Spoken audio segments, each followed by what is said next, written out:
Style, psychology-backed, research-driven vertical bar est. Runtime, 945 vertical bar. Word count, approximately 1,270 hook type, scenario. You wrote the message, you read it 4 times, you changed 2 words, and then you just held it there. Not because the message was wrong, but because you couldn't know how it would land. That feeling right there, that specific, almost physical tension of not knowing. Your brain doesn't experience that as emotional discomfort. It experiences it as pain, not metaphorically, neurologically. And once you understand why, a lot of things about yourself are going to start making a lot more sense. Think about the last time you were waiting for something important. A test result, a reply that never came fast enough, a decision that was in someone else's hands.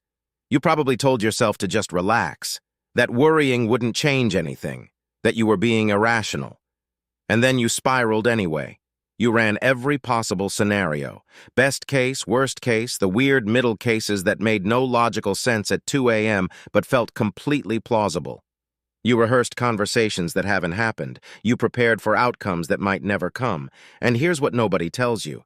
That wasn't weakness. That wasn't anxiety being dramatic. That was your brain doing exactly what it's designed to do when it detects something it classifies as a threat. The problem is, your brain can't actually tell the difference between a threat you can see and a threat you can't resolve. And uncertainty? Uncertainty is the second kind. Every single time. In 2016, neuroscientists at University College London published a study in the journal Nature Neuroscience that should have changed how we talk about anxiety. The lead researcher, Robb Rutledge, and his team gave participants a task where they had to predict whether they'd receive a mild electric shock. Here's what was remarkable. The participants weren't most stressed when the shock was certain. They were most stressed when the probability hovered around 50%, when they genuinely didn't know. The uncertainty itself, the pure state of not knowing, generated more psychological distress than the guaranteed bad outcome. Your brain, it turns out, would rather have confirmed bad news than unresolved ambiguity, because at least confirmed bad news gives it something to work with. And when researchers looked at the neural signatures, the actual brain activity during uncertain states, they found activation in the anterior insula and the anterior cingulate cortex, the same regions that light up when you experience physical pain, the same ones. This is what psychologists now call the uncertainty threat response. Your nervous system genuinely does not distinguish between "I might get hurt" and "I don't know what happens next." Both activate the same threat detection circuit. Both trigger cortisol.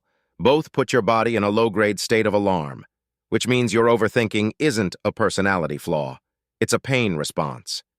To understand why this happens, you need to understand what your brain is fundamentally built for. Neuroscientist Lisa Feldman Barrett, in her book How Emotions Are Made, makes the case that your brain's primary job, above everything else, is prediction. It's not logic, it's not creativity. It's constantly forecasting what happens next, so your body can prepare before reality arrives. This system was calibrated in an environment where uncertainty usually meant danger. Rustling in the bushes, unidentified shape in the dark, unknown equals sign possible predator.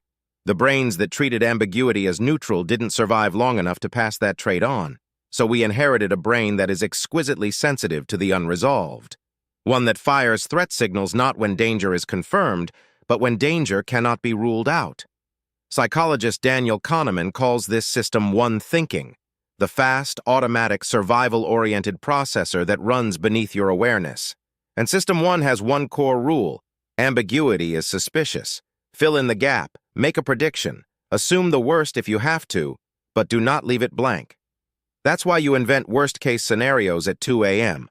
It's not pessimism. It's your brain desperately trying to resolve an open loop because an open loop feels, neurologically, like an open wound. This is where it gets strange. Because once you understand that uncertainty reads as pain, a lot of behaviors that seem self-destructive suddenly make perfect sense. The reason you Google your symptoms at midnight, even though it always makes you more anxious. Temporary relief from the itch of not knowing, even if what you find is worse. The reason you'd rather have a hard conversation now, even though you're terrified of it, than wait 3 more days in ambiguity. The anticipatory discomfort of not knowing is neurologically more taxing than the actual event. Neuroscientist Tali Sharot at University College London found that resolving uncertainty triggers the same dopaminergic reward pathways as physical relief.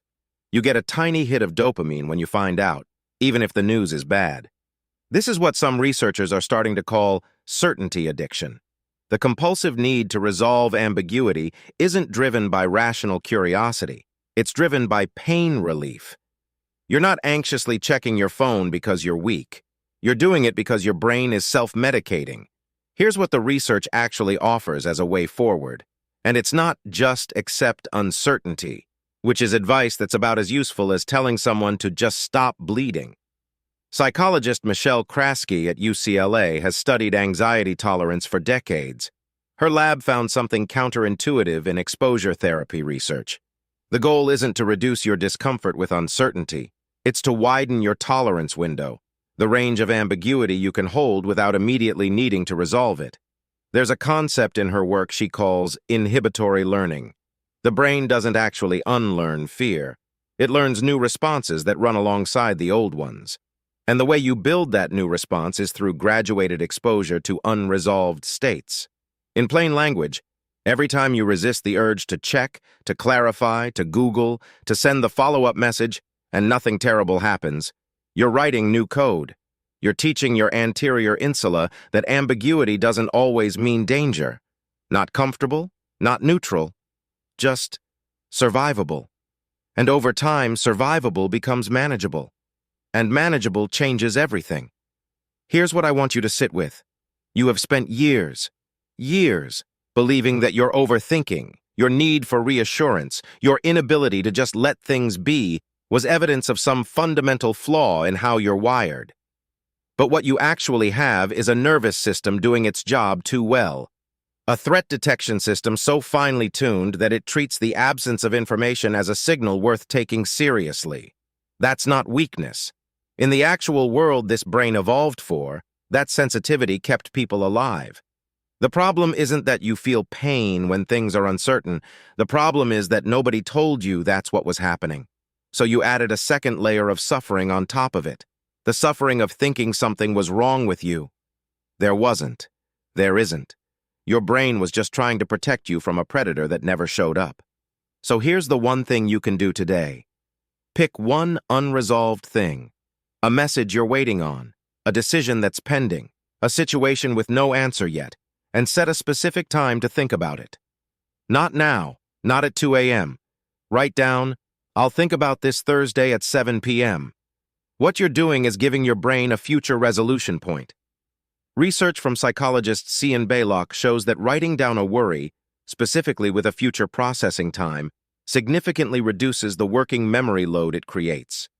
The loop isn't erased, it's parked.